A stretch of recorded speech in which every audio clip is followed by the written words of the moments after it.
Rome in 100 AD was the beating heart of an empire spanning 3 continents, home to over 1 million inhabitants and the most magnificent architecture the ancient world had ever seen.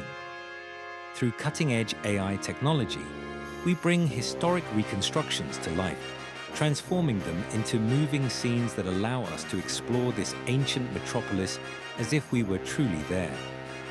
From the grandeur of the Roman Forum to the engineering marvel of the aqueducts, join me as we step back 19 centuries to experience Rome at the absolute height of its imperial power. I'm William, and this is Ancient Rome in 100 AD. The year is 100 AD, and Rome stands at the zenith of power under Emperor Trajan. The empire stretches from the windswept moors of Britain to the burning sands of North Africa, from the Atlantic shores of Hispania to the eastern frontiers along the Euphrates River. This is the largest the Roman Empire will ever be, and its capital is the most advanced city on Earth.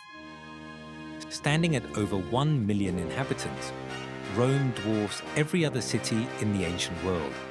Alexandria in Egypt, its closest rival, holds barely half that number. The sheer scale is staggering.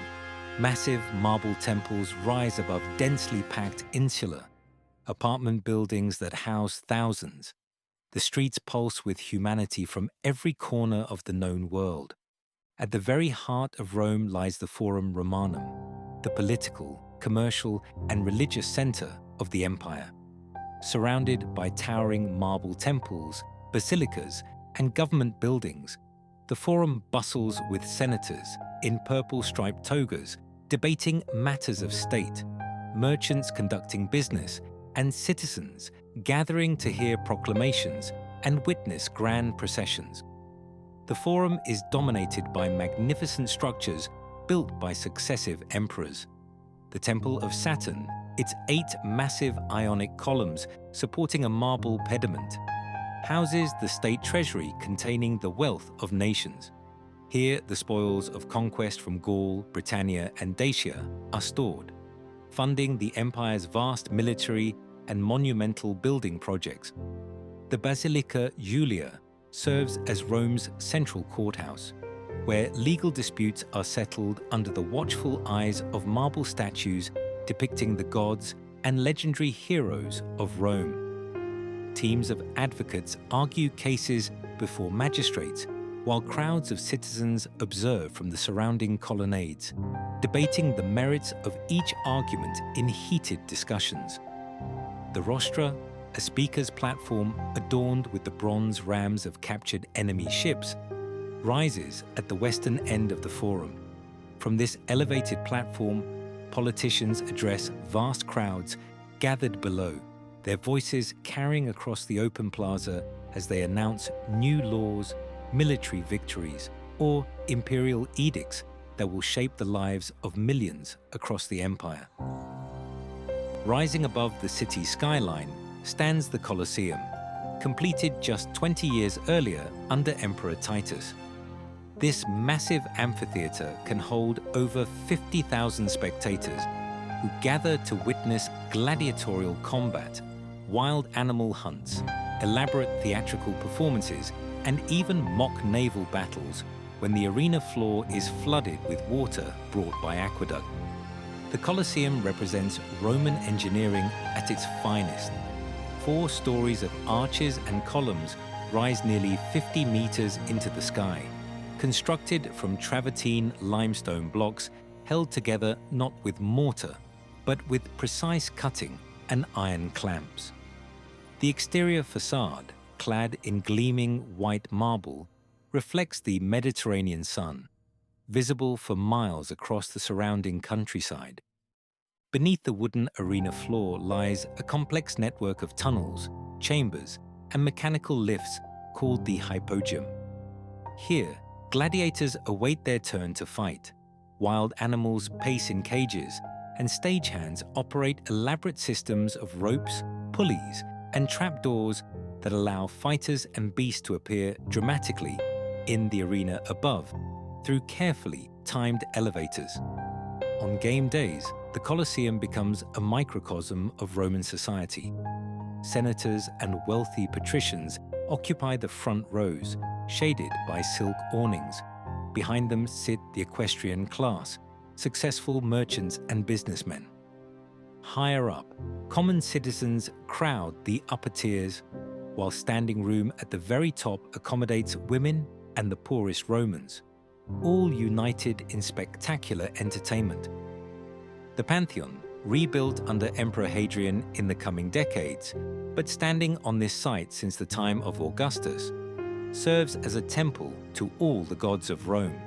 Its revolutionary concrete dome, still the world's largest unreinforced concrete dome even in modern times, demonstrates Roman architectural innovation that would not be matched for over 1,000 years.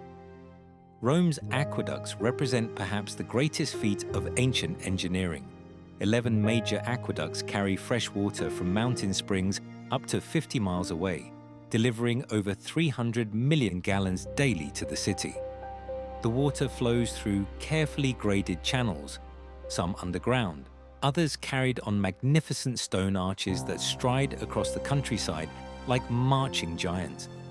The Aqua Claudia, completed in 42 AD, enters Rome on arches that tower nearly 30 meters high.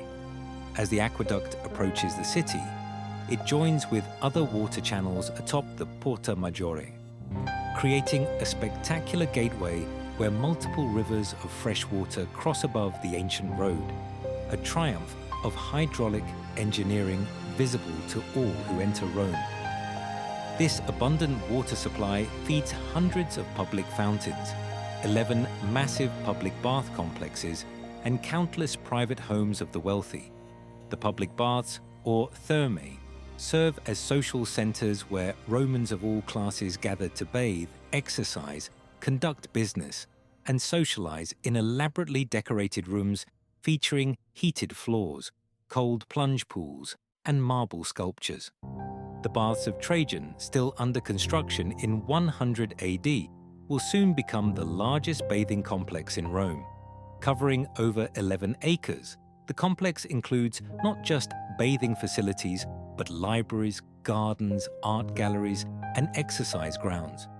Admission costs a mere quadrans, making these magnificent spaces accessible even to Rome's poorest citizens.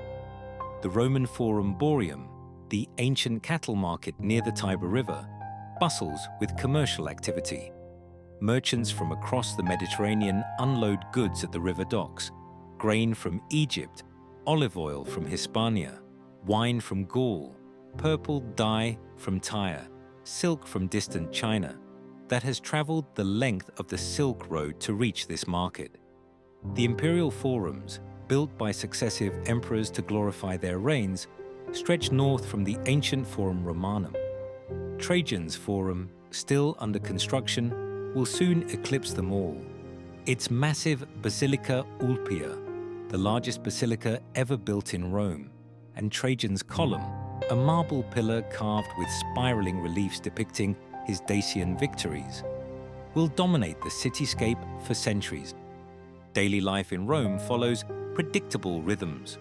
Dawn breaks over the city as bakers fire their ovens, producing fresh bread for 1 million hungry mouths. By mid-morning, the Forum fills with politicians, lawyers, and businessmen conducting the empire's affairs. Afternoon brings escape from the summer heat to the public baths or shaded gardens of private villas. Most Romans live in insulae, apartment buildings rising 5 or 6 stories high. The ground floors house shops and taverns, their owners living in comfortable quarters behind. Upper floors contain smaller, cheaper apartments accessed by narrow staircases. The wealthy, by contrast, occupy sprawling domus townhouses built around interior courtyards with elaborate frescoes and mosaic floors. The streets of Rome teem with life and noise. Street vendors call out their wares. Wagons rumble over paving stones, restricted to nighttime hours by imperial decree to reduce daytime congestion. Water flows constantly from public fountains. The air carries the mingled scents of baking bread, cooking food, incense from temples, and less pleasant odors from open sewers. Roman society is rigidly hierarchical. At the top sits the emperor, Trajan, who rules with absolute authority but maintains the fiction of republican government. Below him, the senatorial class provides governors for provinces and commanders for legion. The equestrian order manages imperial finances and bureaucracy. Below them, common citizens enjoy voting rights and legal protections denied to the enslaved millions.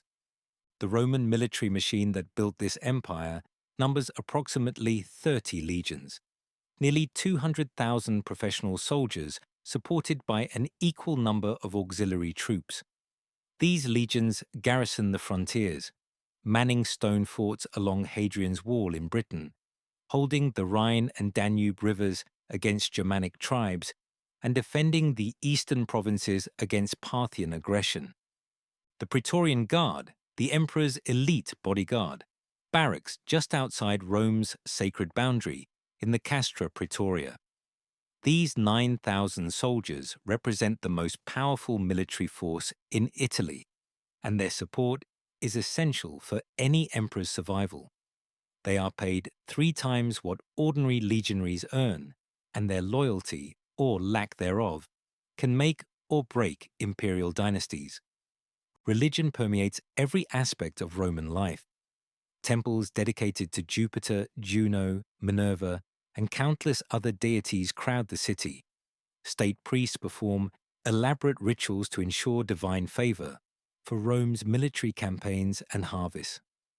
Mystery cults from Egypt, Persia, and the East attract followers seeking personal salvation, while a new religion from Judea, Christianity, begins spreading quietly among the lower classes.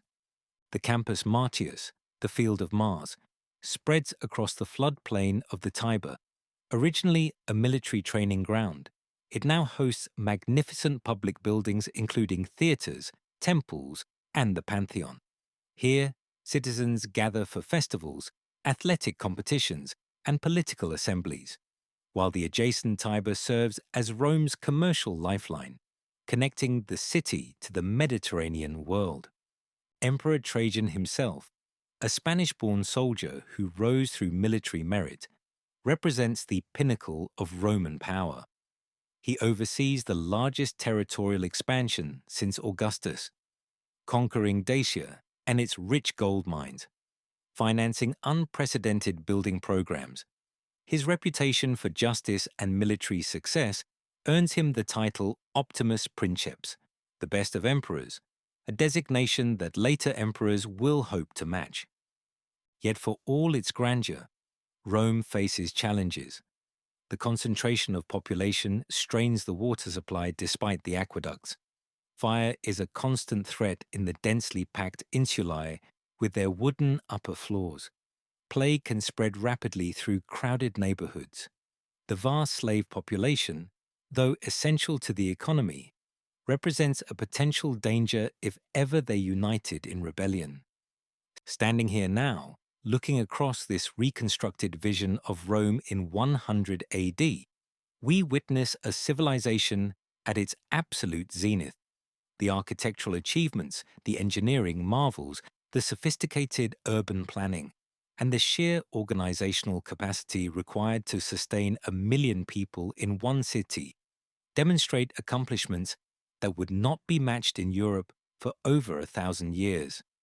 This is Rome eternal, capturing a moment when one city truly ruled the world.